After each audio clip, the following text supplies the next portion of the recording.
राजा विक्रमादित्य के समय की बात है, जब अंधकार और प्रकाश के बीच संघर्ष अपने चरम पर था और रहस्य से परिपूर्ण जंगलों, सुनसान महलों और अनदेखे जीवों की बातें आम नहीं, बल्कि सच्चाई मानी जाती थी। एक ऐसा समय जब राजा का राज दरबार अपने न्याय, वीरता और धर्मपरायणता के लिए विख्यात था, लेकिन स्वयं राजा के जीवन में एक ऐसा शापित रहस्य छिपा था जो उनके सिंहासन के नीचे गड्ढा हुआ था। किसी को पता नहीं था कि महल के नीचे एक प्राचीन गुफा है जिसमें सोने की बनी एक रहस्यमयी मूर्ति है जो रात के तीसरे प्रहर में सांस लेती है और हर 100 वर्षों में एक बलि मांगती है।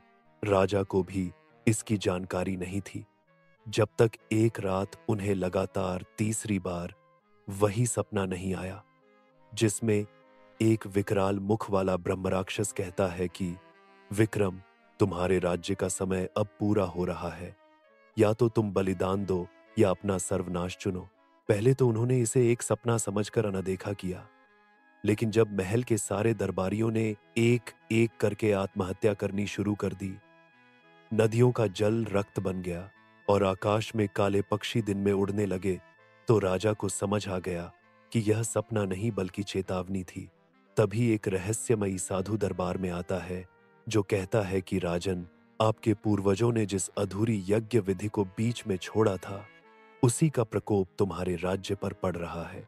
राजा विक्रम साधु के साथ हिमालय की ओर निकल पड़ते हैं, जहां उन्हें कालगुह्य शास्त्र की रचना करने वाला एक शे मिलता है जो वर्षों से समाधि में था।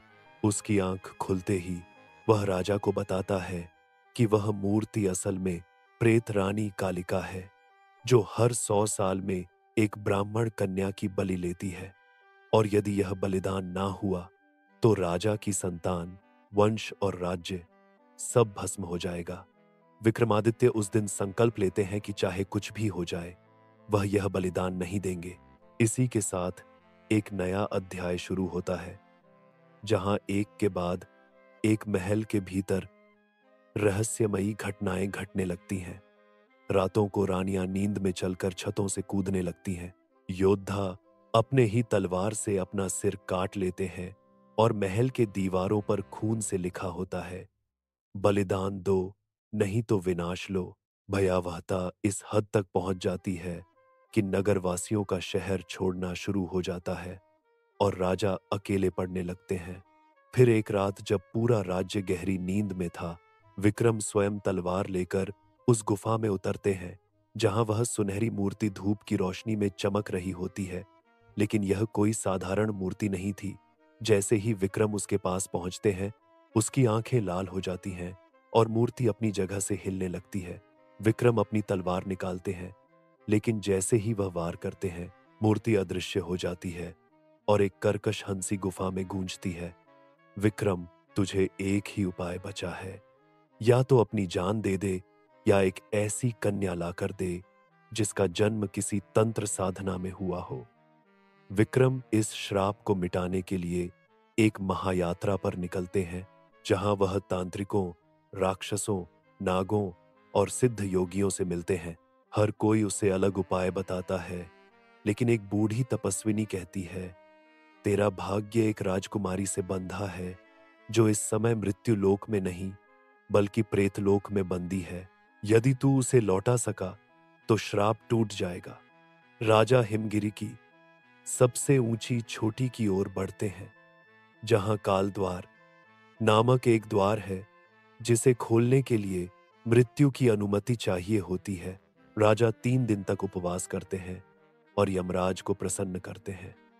यमराज कहते हैं, राजा, तेरी भक्ति से प्रसन्न होकर मैं एक रात के लिए प्रेतलोक का द्वार खोल रहा हूं, परंतु याद रखना, यदि सूर्योदय से पहले तू वापस न लौटा तो हमेशा के लिए वहीं का वासी बन जाएगा। विक्रम प्रेतलोक में प्रवेश करते हैं, जहां उन्हें राक्षसीय जीव, उल्टे बहते समय और उड़ते हुए महल दिखते हैं। वहां एक शीशे के महल में बंधी होती है राजकुमारी आद्या, जिसकी आत्मा एक अभिशाप के कारण प्रेतलोक में फंसी होती है। विक्रम उससे संवाद करते हैं तो पता चलता है कि वही तांत्रिक कन्या है जिसकी खोज की जा रही थी। लेकिन उसे ले जाने के लिए उसकी आत्मा को पूरी तरह शुद्ध करना होगा। विक्रम स्वयं अपनी जीवन ऊर्जा उसे देकर उसकी आत्मा को मुक्त करता है और वह मानव रूप में लौट आती है। जैसे ही वे लौटने लगते हैं, सूरज की पहली किरण धरती पर पड़ने लगती है। विक्रम समय से पहले द्वार पार कर लेता है, लेकिन उसकी सांसें टूटने लगती हैं। तभी आद्या अपनी तांत्रिक शक्तियों से विक्रम की जान बचाती है और दोनों साथ लौटते हैं। महल लौटकर जैसे ही आद्या उस मूर्ति के सामने आती है, वह मूर्ति टूटकर भस्म हो जाती है और समस्त राज्य का श्राप समाप्त हो जाता है। प्रजा लौट आती है, महल पुनः भर जाता है, लेकिन विक्रम को अब आद्या के रूप में एक नई रानी और साथी मिल चुका होता है। परंतु कहानी यहीं समाप्त नहीं होती। आखिरी रात राजा को फिर वही सपना आता है, जिसमें एक और भयावह स्वर कहता है, राजा विक्रम, तुमने एक श्राप को खत्म किया है, लेकिन यह महल अब एक रहस्य का घर बन चुका है। अगला द्वार खुलने वाला है, तैयार रहना। और तभी महल की नींव में कंपन होने लगता है और दूर पहाड़ों से एक भयंकर गर्जना सुनाई देती है, मानो कोई नई शक्ति जाग गई हो।